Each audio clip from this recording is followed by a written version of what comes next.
안녕하세요. 오늘 저희가 좀 깊이 살펴볼 자료는요, 법인세법에 나오는 결산 조정 사항이라는 개념입니다. 네, 안녕하세요. 이게 뭐냐면 기업이 장부에 특정 비용을 어떻게 또 언제 기록하느냐에 따라서 세금 계산이 달라진다는 건데요. 특히 뭐 회계나 세무 쪽 일 하시는 분들, 아니면 기업 운영에 좀 디테일한 부분에 관심 있으신 분이라면요.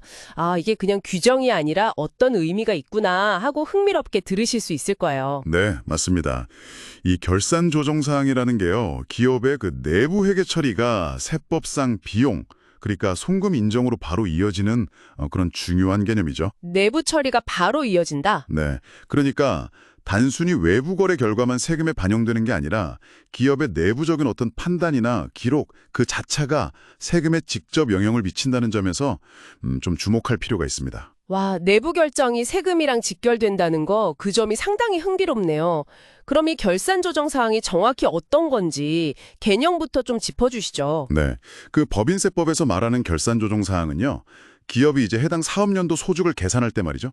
반드시 재무제표, 그러니까 우리가 흔히 말하는 결산서의 비용으로 회계 처리를 완료해야만 세법상 손금, 즉 비용으로 인정을 받을 수 있는 항목들입니다. 아, 반드시 결산서에 써야만 인정된다? 그렇죠.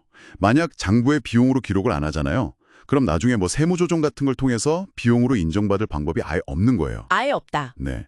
주로 보면 외부랑 뭐 명확한 거래가 있었던 게 아니라 법인 내부의 어떤 결정에 따라서 비용을 인식할지 말지 또 얼마를 할지 이런 게 정해지는 항목들이 보통 여기에 해당돼요. 아하, 그렇군요. 그러니까 장부에 안 쓰면 세법상 비용으로는 그냥 인정 못 받는 거네요. 그럼 이게 다른 항목들이랑 다른 좀 독특한 특징 같은 게 있을까요? 네, 몇 가지 좀 중요한 특징들이 있는데요. 우선 이건 오직 비용 항목에만 해당됩니다. 손금 항목에만요. 아, 비용만요. 수익 말고요. 네, 수익, 즉 입금에는 이런 개념 자체가 없어요. 그리고 어쩌면 이게 가장 흥미로운 부분일 수 있는데 법인에게 선택권이 주어진다는 점이에요. 선택권이요? 어떤 선택권이죠? 해당 비용을 장부에 기록을 할지 말지, 또 만약 한다면 얼마를 할지, 그리고 이걸 어느 사업연도의 비용으로 처리할지 이런 것들을 법이 허용하는 테두리 안에서는 기업이 선택할 수 있다는 거죠. 오, 기업한테 선택권을 준다는 점이 좀 눈에 띄네요. 세법이 왜 이런, 뭐랄까, 재량을 주는 걸까요? 이유가 있나요? 아, 그 좋은 질문이신데요.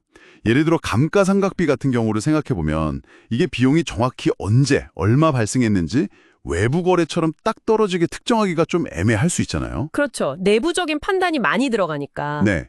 그런 경우에 이제 기업의 합리적인 판단을 어느 정도 존중해 주려는 그런 취지가 담겨 있다고 볼 수 있습니다.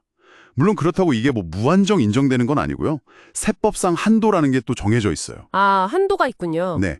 그래서 장부에 기록을 했더라도 세법이 정한 그 한도를 넘는 금액은 비용으로 인정되지 않습니다.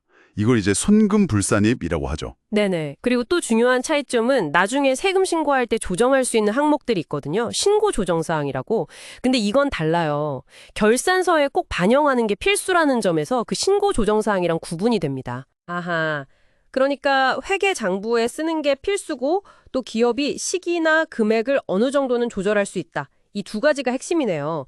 그럼 실제로 어떤 항목들이 여기에 해당되는지 구체적인 예시들이 궁금해지는데요. 가장 대표적인 걸 꼽으라면 역시 감가상각비죠. 아, 감가상각비. 이건 많이 들어봤죠. 네. 그리고 퇴직급여 충당금이라든지 대손충당금 같은 것도 대표적인 결산 조정 사항입니다. 퇴직급여 충당금, 대손 충당금. 네.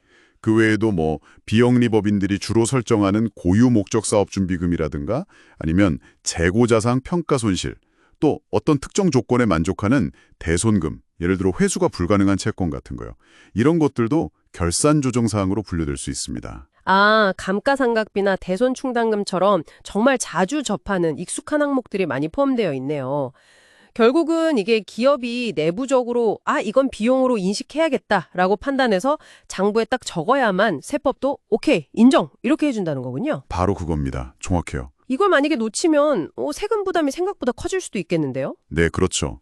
예를 들어서 어떤 회사가 올해 예상보다 이익이 엄청 많이 났다고 한번 가정을 해보죠. 네. 이럴 때 만약 감가상각비를 세법상 한도까지 최대로 장부에 반영한다면 그만큼 당해연도 이익이 줄어들게 되잖아요. 아, 그렇죠. 비용 처리를 많이 하니까. 네.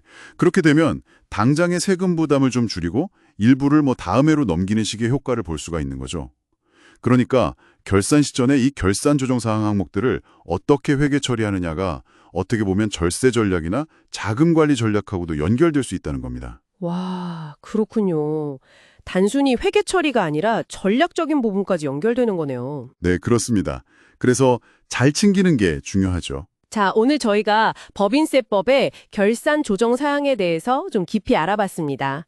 기업이 장부에 기록해야만 세법상 비용으로 인정받는다는 점, 이게 필수 조건이라는 거였고요. 네.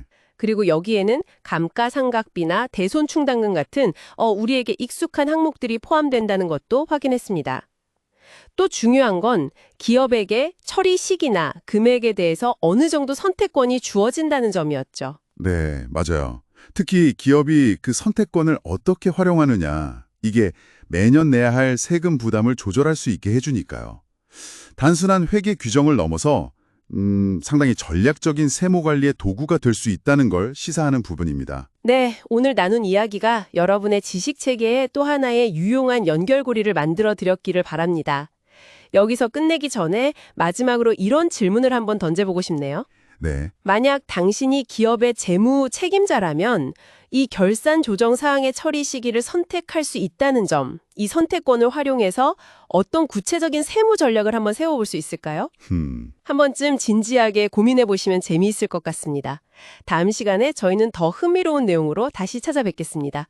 고맙습니다. 네, 감사합니다.